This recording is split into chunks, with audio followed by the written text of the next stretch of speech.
How do we equip our families with a biblical worldview? How do we prepare the next generation for life? How do I grow in my walk with the Lord and in my marriage? If you wrestle with these questions, you are in the right place to find answers. Welcome to the Entrusting the Faith podcast. Welcome to the Entrusting the Faith podcast. I am your host, Eric Rutherford, and I'm excited today because I have Kerby Anderson with me. Kerby is the president of Probe Ministries. He's the host of the nationally syndicated Point of View radio talk show. He holds master's degrees from Yale University and Georgetown University. He's a visiting professor at Dallas Theological Seminary. Even more than that, though, he is a husband, he's a father, grandfather, and Christ follower. Two quick items before we get to our interview. First, if you go to our website at entrustingthefaith.com, scroll down to the bottom, sign up for our weekly emails so you know who is coming up on the podcast for the week and who you may have missed the previous week. You'll also get a free resource when you do, and you can find all our other podcasts on our website while you're there. Feel free to scroll through them, find other interviews to really help you along the way. Second, this episode is just brought to you by my book, Leading While at Home, How Husbands and Fathers Can Biblically Lead Their Families. So if you've ever thought, man, I want to be a godly husband or father, I don't know where to start, or you've heard that you need to do something to equip your family, but you just don't know where to begin, well, if this is you or anybody you know, Leading Well at Home will show you how you can love Jesus Christ, love and serve your wife and children, and take responsibility for discipling your family. You'll be encouraged and given action steps that you can apply so that you're moving forward.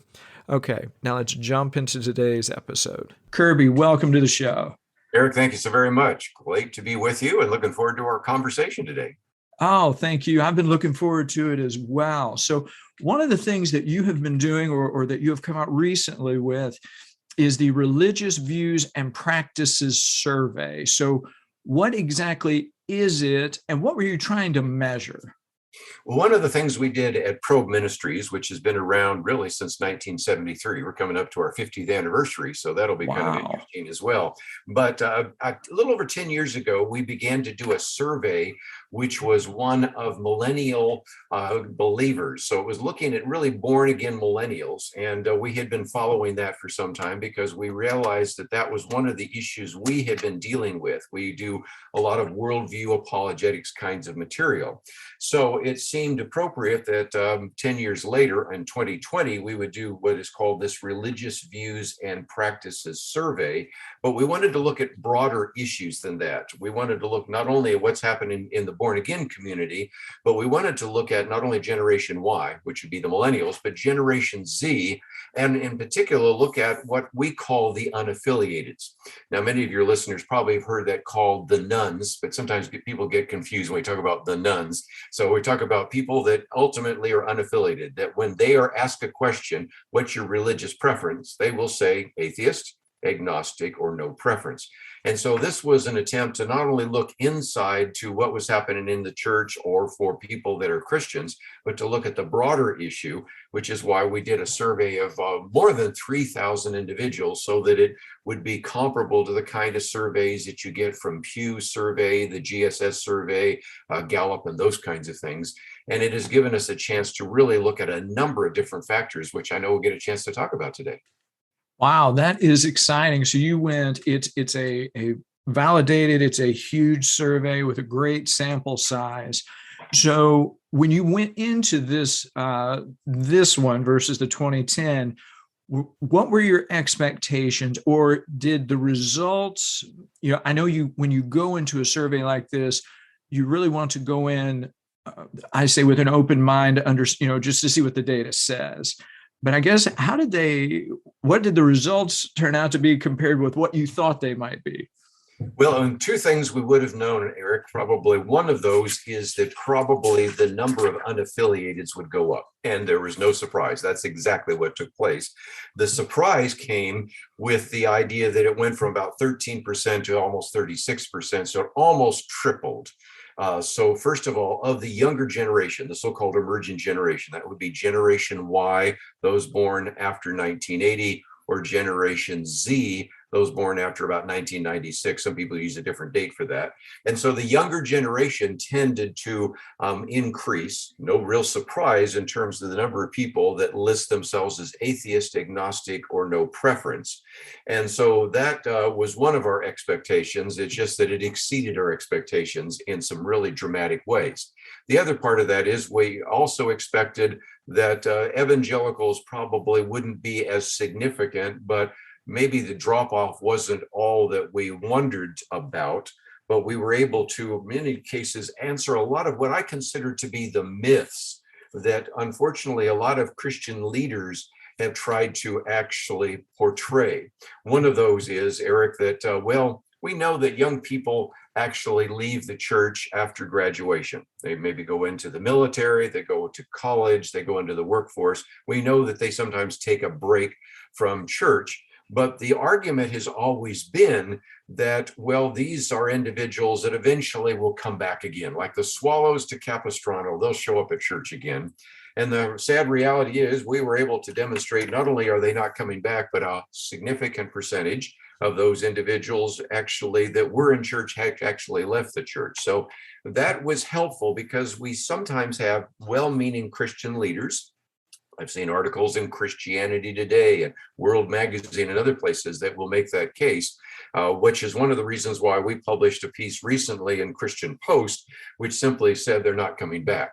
More recently, we had, of course, the Field of Dreams game, and you remember Field of Dreams, you know, if you build it, they will come. Well, I started out with my story saying, if you build it, they will come is a great movie theme, but it isn't reality. We built 350,000 churches in America, and they're not coming.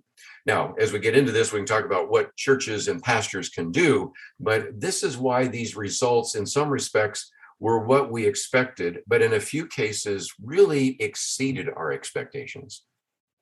Wow. And yeah, that, but in this case, it sounds like the exceeded expectations is not the good kind. This is, so let's just talk a little bit about worldview, Christian worldview, and religious practices, because that's something you can have the Christian T-shirt. You can be, you could go in the building that says church, but that doesn't mean you have a Christian worldview. But yet there is a relationship there. What is that relationship that you've seen? And that's another reason we did this survey, because let's give credit where credit is due. The GSS survey, for example, the General Service Survey, Pew, and others have looked at what people think, but we went on further to ask what they do. In other words, is there a relationship between what you think and what you do? Of course there is. Now, the first question that I think people have is, well, how do you define a Christian worldview? When we did the survey more than 10 years ago, we used the George Barna criteria. I interviewed George Barna at least once a month on my own radio program. We've known him very well, and they use questions about God, about the Bible being accurate, about whether a person is saved by grace, whether or not they believe Jesus Christ lived without sin, and then some other questions like, do they believe in Satan? Do they believe in absolute truth? And what we found, even when we did this 10 years ago, is a lot of people that were born again in their heart weren't necessarily born again in their heads. In other words, they were saved. They actually gave evidence in terms of the surveys that they actually had a relationship with Jesus Christ, that they had a conversion experience that was still meaningful to them today. They believed that they were saved by grace and going to heaven. But when you started asking them questions about these 6 questions for worldview, on one or more, a significant number of them, though they were Christians, did not have a biblical worldview. And so one of the things we began to talk about is that if you think about in Colossians 2:8, it talks about the fact that we should not be taken captive by false philosophy. We identify those individuals who, though they were Christians, we call them captive Christians. In other words, they were thinking more like the world. And so Colossians 2:8, Romans 12:1 and 2 would be another passage. Don't become conformed to this world. And so then when you start looking at religious practices, it shouldn't surprise you, because when you look at those individuals that don't have a biblical worldview, and then you ask them other questions like, do you attend church? on a regular basis. By the way, Eric, this makes me laugh. The criterion that was used by many people by being a regular church attender was you go to church twice out of a month. So that's not a high bar. That's a pretty low bar. But do you pray once a day? Do you go to church regularly? Do you read your Bible at least once a week? And of course, those numbers for those people that we called captive Christians, or people that were maybe saved, but not necessarily living the Christian life, you would expect, as we can demonstrate only so well, that they certainly don't manifest some of those biblical practices. But then even as you look at those that had a biblical worldview and even go to church, you begin to see a drop off as time goes on of those individuals, because the more questions you ask about biblical practice, and by the time you then ask questions about cultural practice, it drops off. So there is a very definite relationship between worldview, and that addresses one of the other, if you will, I don't want to call it a myth, but maybe the assumptions that we make. Because Eric, you've heard people say before, if we can just get them into church, then that will change their behavior. No, we have found that we, for example, 10 years ago it was about half and half. Half of them had a biblical worldview and attend church. Half of them did not have a biblical worldview and attend church. But the ones with a biblical worldview were much more likely to use the Bible as a source of information, much more likely to live ethical practices. So it wasn't going to church that made them, in a sense, follow biblical principles. It was the idea that they had a biblical worldview. So it is true, if you can get them into church, that's good. But also if they then have a worldview, then those are people that act that way. And I would imagine, Eric, that there are probably all sorts of listeners that have said, yes, I've been in church before with people that I'm saying, well, maybe they're Christians, maybe they're not, but their behavior, or you get talking to somebody and said, well, Bob's a Christian or Sue's a Christian. They go, are you kidding me? There's nothing about that person's behavior that would make me think that they're a Christian. So we have been able to identify, again, the key isn't so much getting people to church, although I'm not minimizing that. The key is getting them to actually have an orthodox set of views, which then play out in terms of religious practices. Now, and that makes perfect sense too, that from that biblical worldview, it's that fruit to root kind of thing. If the root is biblically based, if it's sound, then the actions, the behaviors, those practices are more than likely, going to be positive, going to be sound. But if it's not, then all bets are off. That's for sure. And so based on what you guys found out, so what percentage of Christians actually believe what the Bible says, about God, Jesus, salvation? People who claim Christianity, what did it look like? Well, again, the drop off isn't so much with God. We have various surveys that show that most people who are born again believe in the God of the Bible. But as you go from there, we start looking not at born again Protestants, but other Protestants, Catholics, other religions, and the unaffiliated. As you might imagine, their view of God drops off. But one of the things I thought was so intriguing is when you move from God to Jesus Christ, that's where things get really interesting, because you do find, for example, when you ask born again Protestants, why did Jesus die on the cross? Most of them will say to purchase our redemption. By the time you get to the unaffiliated, they're going to say things like, well, he wasn't crucified, or I don't know why he was crucified, or he's a threat to the Jews or the Romans. So you would expect that. When you get to questions like, will Jesus return again? Again, most born again Protestants, most of the younger generation will say, well, yes, I agree with that, or I even strongly agree with that. By the time you get to Catholic or other religions, not so much. They're not necessarily expecting Jesus to return. But the one that was so striking, and the one that has created probably the most controversy, and I think this one went viral more than anything else, because it's like every time I went online, I saw people quoting our survey. We asked the question, did Jesus commit sins like other people? And the sad reality is that almost 60% of the younger generation said, yeah, Jesus sinned. And that, of course, number is better among the born again Protestants. But even there, you could come up with a sizable number, about 25% or more, that think Jesus sinned. These are people that have born again, that have what you would think would be a biblical worldview, that nevertheless think that Jesus sinned. By the time you get to other Protestants, like in liberal churches, you go to Catholic, you go to other religions or the unaffiliated, they all are convinced that Jesus sinned. And think about that implication, because that relates to another one we'll talk about in just a minute in terms of salvation. Because if you think Jesus sinned, then you can see why people have such a crazy set of views, what we call pluralism on salvation. So as you might expect, we were able to document that within the church and with individuals who have a biblical worldview, they're right on target on things like God and Jesus and a number of other issues. But if you get outside the church, the common beliefs out there are very different, which again leads to an application point. If you are witnessing to somebody and they say, I believe in God, the first question you have to ask is, well, how would you define God?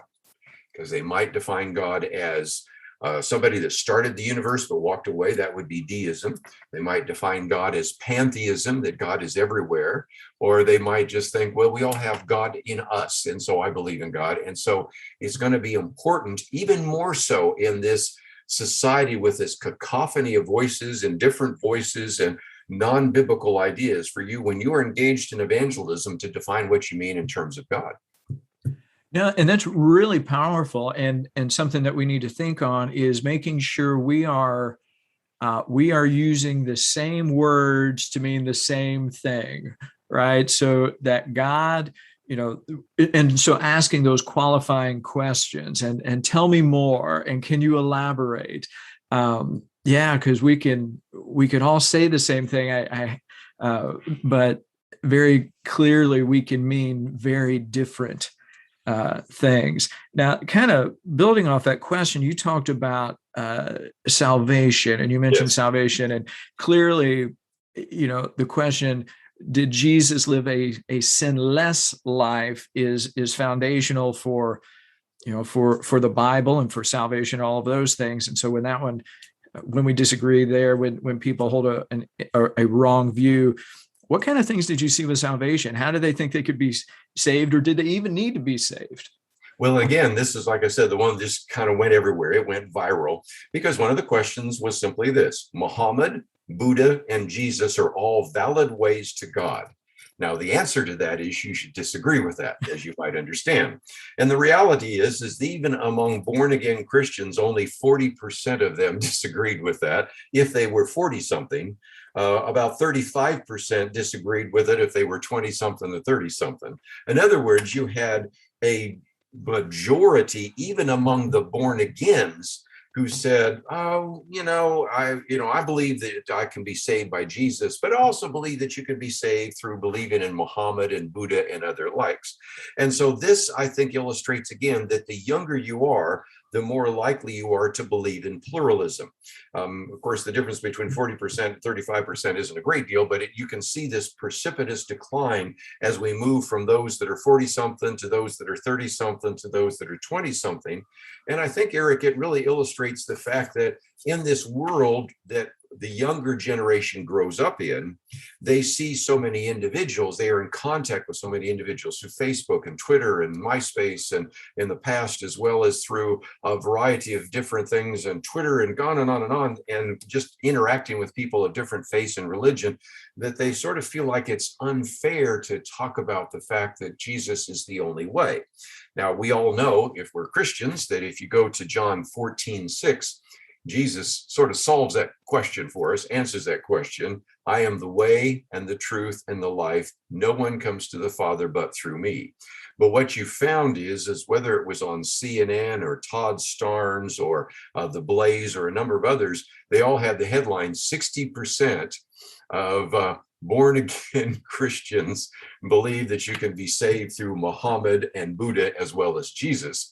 And that should be a wake-up call as well, because just as I said a minute ago, it's important to define, who God is and define who Jesus is. it's even more important to explain to people what salvation is. And you do find a number of individuals that maybe just simply need to know that John 14:6 is in the Bible.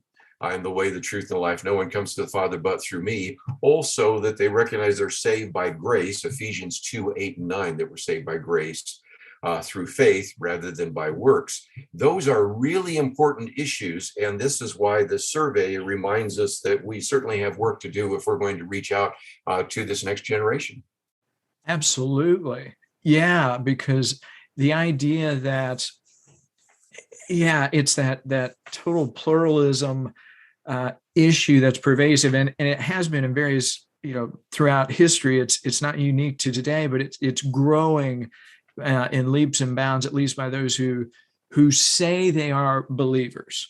And so let's just talk about worldview for a minute. So what do you think is most influential in developing a person's worldview? And I think there are some things that we identified even 10 years ago, because we began to realize that if I've mentioned those 6 questions, we actually, even in one of our surveys, and as people go to our website, probe.org, they'll see that we look at the first 4 questions and we separate those from the other 2. And you might wonder why. Well, we recognize that even among born-again Christians, most people have a pretty good view of who God is, that the Bible is accurate, that they believe that Jesus actually was sinless, although I just pointed out a lot that didn't, and they also believe in grace.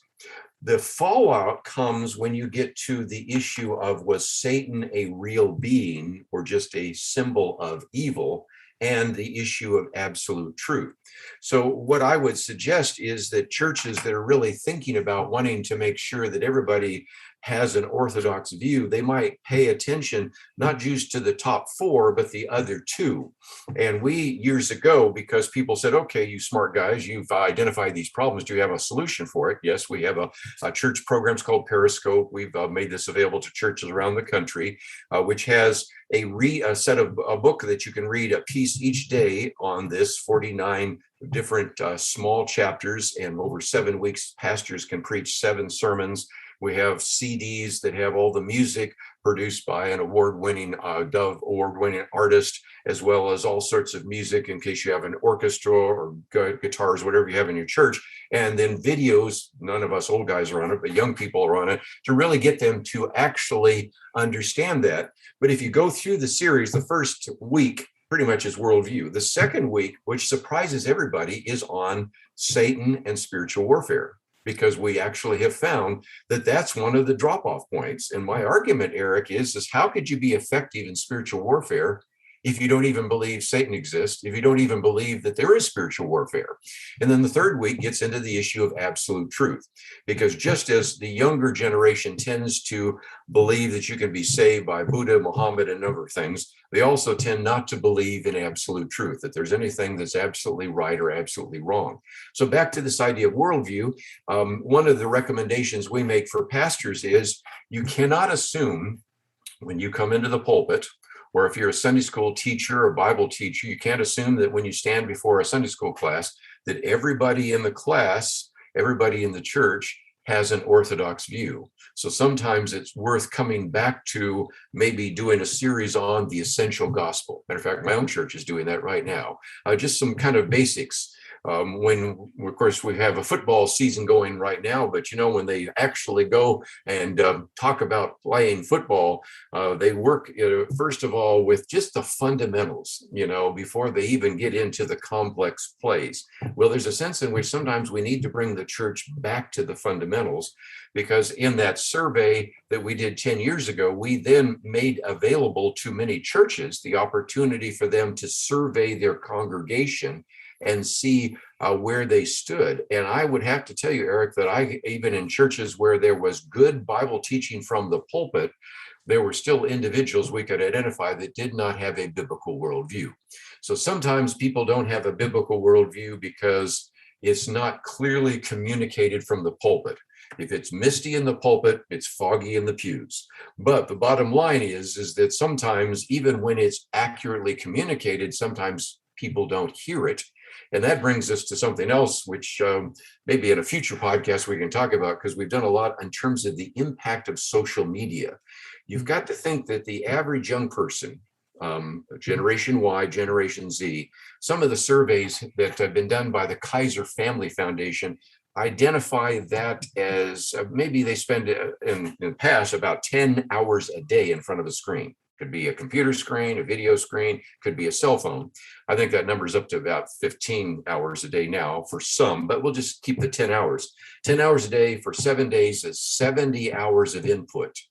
And we're asking a pastor to counteract that and contradict that and to clarify that with a 45-minute sermon. Guess who wins? I mean, you can kind of figure this out. This is a problem that we need to identify in terms of the fact that we're not against social media, we're not against websites, we're not against podcasts, which we're doing right now, we're not against the radio programs I do or television. But the reality is, unfortunately, a lot of young people are today spending a lot more time getting worldview ideas from the world, not worldview ideas from their pastor or the church or from the Bible. That's an important distinction. It's that volume of influence that you're now having to counteract.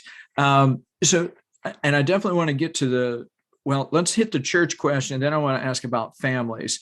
So in terms of the church counteracting this trend, I know you talked about some of the materials that you have available, that teaching sort of the entirety of Scripture, and not just that Jesus loves you, but which is important. Don't get me wrong, and that it's true. But if that's all we teach, we're missing some things. What is something, for any church leaders who are listening? What's something they can do, to help counteract this trend? Well, and again, I gave you some of those ideas because it does seem to me that we should maybe identify in some way what some of those ideas are. And I don't think it would surprise you to find out that when we make this survey available to some pastors, they go, well, I'm not sure I want to do that, because the implication is that if I find out that my church is not necessarily very biblically orthodox, some of the deacons or elders might say, well, then why do we have you around here? So I understand why sometimes these surveys aren't done, but I think you can do in a more informal way to do that and identify some of those areas of drop off. And one of those, as I said, is just to develop kind of basic theology. When you think about the questions that we were talking about that constitute a biblical worldview, that's really kind of Bible study 101. I mean, if you think about worldview, you think about things that we talk about at Probe Ministries, or that John Stone Street talks about on Breakpoint commentaries, or a variety of individuals that are known for worldview ministries. We're only just talking about sort of the basics. So that's the first thing, to really maybe get back to the basics, and maybe to ask an occasional question, or even start your sermon by saying, how many of you think that you can be saved by a means other than Jesus? I'm not asking you to raise your hands, although I got a feeling if you were listening to this right now, some of you would raise your hands. Now, let me come in and speak and to talk about that and to provide some alternatives to that. Of course, teaching the Bible in an expository way, which forces you sometimes into some of those passages, would be very helpful. And that is certainly the case. I think it's also going to be really key for us to recognize that, if I just said a minute ago, if you build it, they won't come. Well, then how do we reach out to them? I would say more and more of these churches, Eric, are actually doing online broadcast. One of the reasons, because we've had a pandemic and a lockdown. And so in some respects, you might even begin to think about the fact that when people are watching this on television, they may not necessarily walk into the back of your church, but they might listen to what that pastor might be saying. But you've got to assume that you need to give some of the basics to those individuals that are listening. But here's the point. You're thinking that I only need to give the basics to the people watching online. We've identified with clarity, you need to give the basics to some of the people in the congregation as well.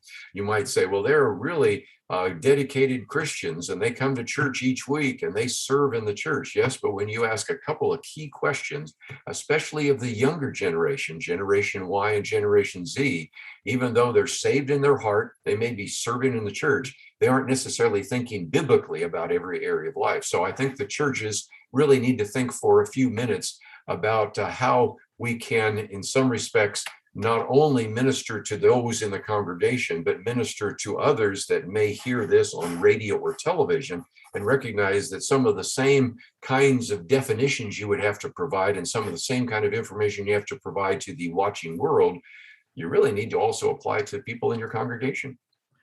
No, I think those are great suggestions. I like the idea of a survey. I know if I was, if I am not a pastor, but if I was, I would want to know where my people are, right? Because, and I understand the fear factor involved there too. It's like, ooh, kind of like what you were saying. What if the elders and the deacons and the people who sort of control my job find out, that, hey, we really aren't orthodox in how we believe. But at the same time, you can't help people if you don't know where they're lacking.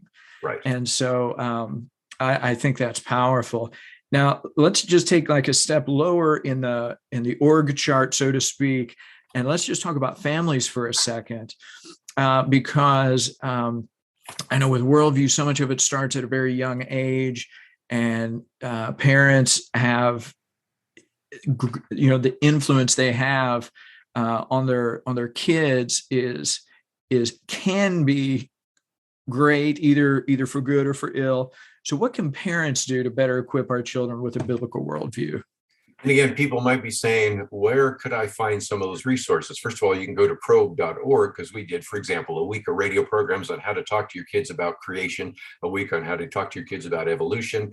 There are some really good books. One that I recommend, especially for grade school, would be World Proofing Your Kids. We've done a whole week of radio programs on that book, so you can read that even not having to read the book.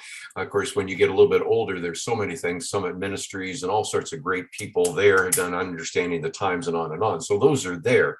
But here's the point, Eric. When we did the survey 10 years ago, we asked that question: how influential were parents? The interesting thing is that again, those of us that have had older kids, when they're young, they believe everything you say. By the time they get to be teenagers, you wonder if they believe anything you say. But we've been able to determine through various surveys, including our own, that they're still listening, even if they go, I don't need to do that, because they're in the process of trying to decide, do I accept my parents' faith?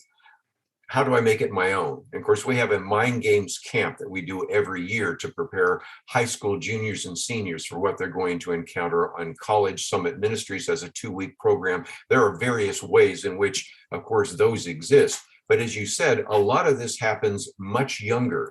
And these young kids today are confronting issues that you and I never had to confront because of the fact that the culture is moving in that direction. So it's going to be more important to recognize that sometimes by the time they've actually hit middle school, they've already begun to disconnect, at least mentally, with what's in the church. And that's why it's important to have the family reinforce what should be taught in the church. And so there's a tendency, especially for parents, if their kids are going to church, maybe they're in a Christian school, say, I really don't have to do anything at home. But the reality is, we found that the most influential people still, even in the teen years, are the parents. Sometimes also the grandparents. We actually have done a program on how grandparents can pass some of the spiritual heritage on to their grandchildren. And so that's going to be key. Now, there are all sorts of ways to do that. You can have family devotions. I had a friend of mine that actually put together a series, family devotions for the young and restless, which I thought was a great line, because sometimes it's hard to keep their attention on that. But many of the aspects of worldview are more caught than taught. They're more spontaneous than organized. It's when they see something on television or you see something on television that you disagree with, there's a conversation right there. They come home and they said, the teacher said such and such, or one of my friends said that he or she is transgender. What do we think about that? There are so many opportunities, especially with those kinds of issues surfacing time and time again in their experience, certainly on the social media that they are watching, to use that. And if you find yourself saying, okay, I'm not sure what to say about that. Let's just take that last one on transgender. Well, one of our staff members at Probe probably has counseled more lesbian women and has been involved in helping those individuals, both homosexuals and lesbians and others, with the whole issue of their own gender and their sexual identity. A matter of fact, she's going to be teaching more recently on showing compassion for gender confusion. And so you don't necessarily have to be an expert as a parent if you can quote an expert, or you can go and find some of those materials. But again, we are finding more and more that if it's right in the family, then these kids usually do very well. And I've seen kids go off to college and lose their faith very quickly because they weren't really grounded in their faith. And I've seen others actually become great witnesses when they go off to college, go into the military, go into the workplace, because of some of the foundation that was laid by the families. So it sounds like then for families, this is a hill on which to die, right? This is one that we got to stake a lot to this to make sure that we are teaching and having that dialogue with our kids, and really just remembering that it's our responsibility, right? We can't outsource that to the church or to a school or to somebody else. We need to be involved in that. Well, and again, this is one of the things they're going to have to face, is because you have no doubt seen the number of parents that have shown up at these school board meetings lately about the various issues. And sometimes they show up because of the teaching of critical race theory. You might say, where would I go to find a biblical view on critical race theory? Well, I have a booklet, and it's a biblical view on critical race theory. Take you through the history. It's something you can read in 10 minutes, because I recognize most people are not going to read a book, but they'll read a booklet. Tell me in 10 minutes what I need to know. And that's the case. Some of them are concerned about the fact that they're teaching all sorts of issues about gender and sexual orientation. Okay, what do I think about that issue? Again, we have booklets on homosexual theology and things like that. What should I do about the fact that they're really teaching what a couple of decades ago we would have called pornography, and they're now teaching that in the schools? How do I respond with a biblical view of sexuality? So those are issues, not just in our website. Matter of fact, in our website, we also have links to all sorts of other worldview ministries. You've heard me mention a couple already, because we have an open hand saying, if we can't give you an answer, we'll send you to someone else. Although we have, I think it's last time I counted, almost 1,900 articles there that you can use with a search engine to find some of those questions. So again, when those questions come up, when you hear some statement from your son or daughter or grandson or granddaughter, go, whoa, where did that come from? You can actually provide some alternative. Of course, you can show them videos, you can show them articles, see their reaction to it. There are all sorts of things that we want to equip parents with. And quite frankly, when I was raising my kids, I wish I had the resources that now are available now in the 21st century. It is amazing what is available out there. But it's good because, like you say, man, as parents, we don't have all the answers, but we need to at least be able to help our kids find the answers and point them to a resource or our grandkids. Because that has significant influence as well. So just one last question before we wrap up. If there is one thing that you would like to encourage our listeners with as something they can do to help, really ground themselves further in a biblical worldview, ground themselves and take that next right step, do you have any suggestions for them? Well, again, let me just mention that some of the best worldview ministries, I've already mentioned that would be the Colson Center, Breakpoint, Probe Ministries. That's what we've done for many years, even before Chuck Colson was doing some of that. And so there are some great resources that we have on our website, and then links to other individuals that are doing great worldview material. And so some of them tend to be, it's these various seminaries like Biola or Southern Seminary or Houston Baptist University and those kinds of things. So there's some great things that you can do, but you might want to just get on a mailing list. I know, for example, that one of the things you mentioned is I'm the host of a show called Point of View. Well, every single day, I have a commentary that comes out on Point of View. Go to pointofview.net, and that the text of that commentary can go to your inbox Monday through Friday. Penna Dexter does a commentary once a week, and that one comes on Saturday. Or, of course, I mentioned Breakpoint. They have a way, and I get the Breakpoint commentary in my inbox every day. I know that people are busy. quite frankly, to tell Eric, any of the listeners right now to go and read a book, they're going to go, yeah, I'll put it on my to-do list and I probably won't get to it. But wait a minute, if I can each day have something that lands in my inbox that helps me think biblically about an issue, from Breakpoint, from Probe Ministries, from Point of View, whatever it might be, that's helpful. Or, all right, I'll sit down and I'll give you 10 minutes and I'll see what you have to say about human sexuality, about critical race theory, climate change, whatever you might be talking about at that point. What about the reliability of the Bible, deity of Christ? What about this idea of pluralism? How do I talk to my kids about the fact that Jesus is the only way? We have those kinds of resources that are available. But I think the best way is to just every day take a minute, just a few minutes. I know you're busy, but just take a few minutes and read my commentary, John Stone Street's commentary, something like that, because that will then kind of reinforce those ideas. And as you find those ideas that you like, I know a lot of parents and grandparents take my commentary and then forward it to their kids or their grandkids and say, here's something that I read. What do you think about it? And they always have an opinion. So it gives them a chance to sit down and read something they haven't heard before. And that all can then counteract this, if you will, this cacophony of false voices that are coming into our world right now because of the impact of the internet and social media. It's a great place to find good information. It's also a great place to hear a lot of false theology and false ideas. Absolutely. No, I appreciate that. And I think that's great that I would encourage everybody listening, make sure that you're taking some daily action to really grow in the Word and to really meditate on what is truly biblical and really getting some information for that. So just as we wrap up, last thing, Kerby, Probe Ministries, best place to find your stuff. One more time, I'll give a shout out to your website. Where do you want them to go to get more info? Yes, it's www.probe.org, probe.org.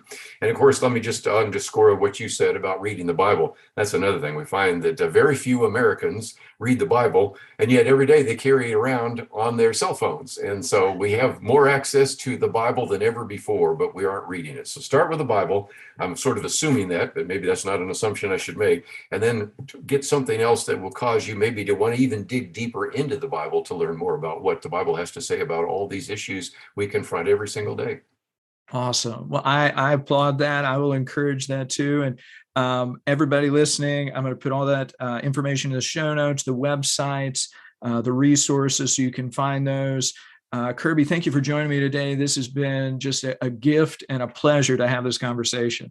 Well, thank you, Eric, and look forward to a future opportunity.